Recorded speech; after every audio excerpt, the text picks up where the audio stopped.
So in case you lived under a rock, and probably even if you lived under a rock, you'd probably still know, the Carters, aka Jay-Z and Beyoncé, released an album called Everything Is Love not too long ago. This album was well received and it had a lot of songs that people liked, especially this one song that I'm covering today called Apes. The song Apes was released in about mid-June and it got over 48 million views so far. And I know Beyoncé has the Beehive, her dedicated fans who will stomp on anyone who criticizes her. But hey.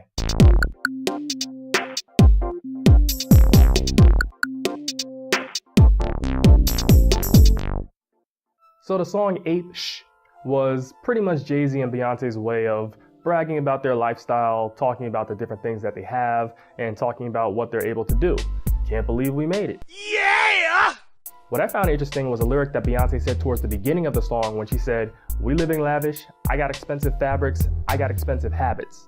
So I wanted to hone in on this whole expensive habits part. Yeah, I know they're rich and whatnot, and Beyoncé should be able to say what she wants to, but a lot of times when Beyoncé says something, people take it to heart. On Beyoncé's last album, she had a line in her song Formation in which she said her partner, Jay-Z, has sex with her so good that she takes him to Red Lobster afterwards. Sorry, I had to try and censor myself. So after she says this line, Red Lobster sees a spike in its sales about 33%. So yeah, what Beyoncé says is gold. So back to this expensive habits part.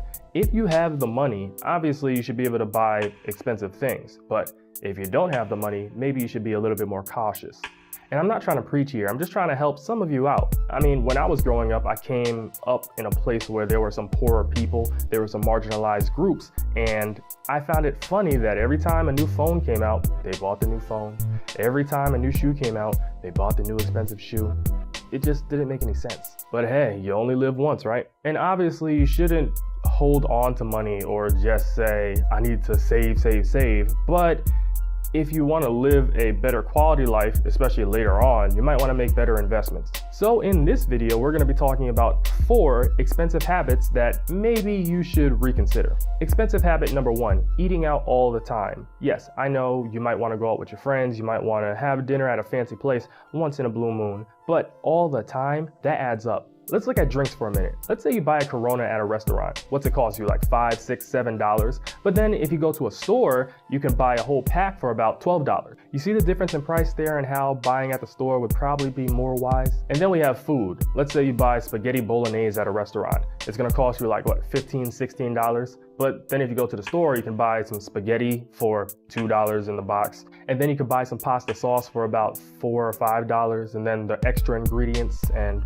it wouldn't really come out to $15 or $16, I don't think. And even if it did, you can make multiple servings of spaghetti bolognese. Expensive habit number 2, retail therapy. Yeah, I know. Life can be hard and you might have a rough week and you might say, I want to buy something that will make me feel better. But just like eating for comfort, if you do too much of it, it's going to come back to bite you in the behind. When people eat for comfort, what happens over time? They may gain weight, they may gain unhealthy weight, and then it's a downward spiral. The same is true for retail therapy. If you keep on buying things, number 1, you might become a hoarder, and number 2, it's going to cost you a lot in the long run. So yeah, if you have it, definitely buy some expensive things or buy a lot of things, but be more cautious about how much you buy because you could be saving a whole lot more. Expensive habit number 3, throwing out new items. So yeah, you might have some new things hanging around the house and you want to throw it away and you're like, I don't need this anymore, but that's not a good idea. Instead, what you might want to do is donate it to charity, because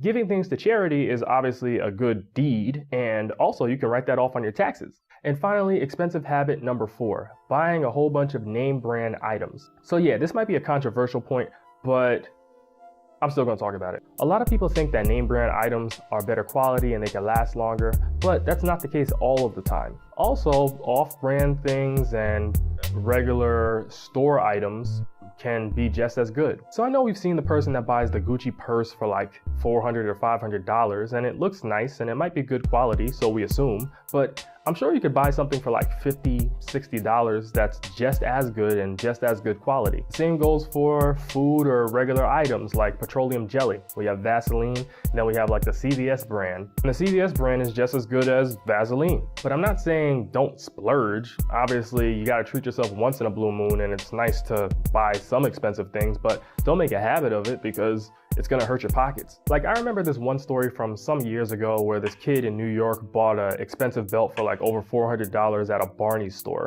And I'm thinking to myself, you know, he could have bought a nice $50 belt that was good, and he could have took the rest of the money and invested it. But hey, I'm trying not to watch anybody's pockets. So yeah, those are some expensive habits that you can try and change, but you're probably not.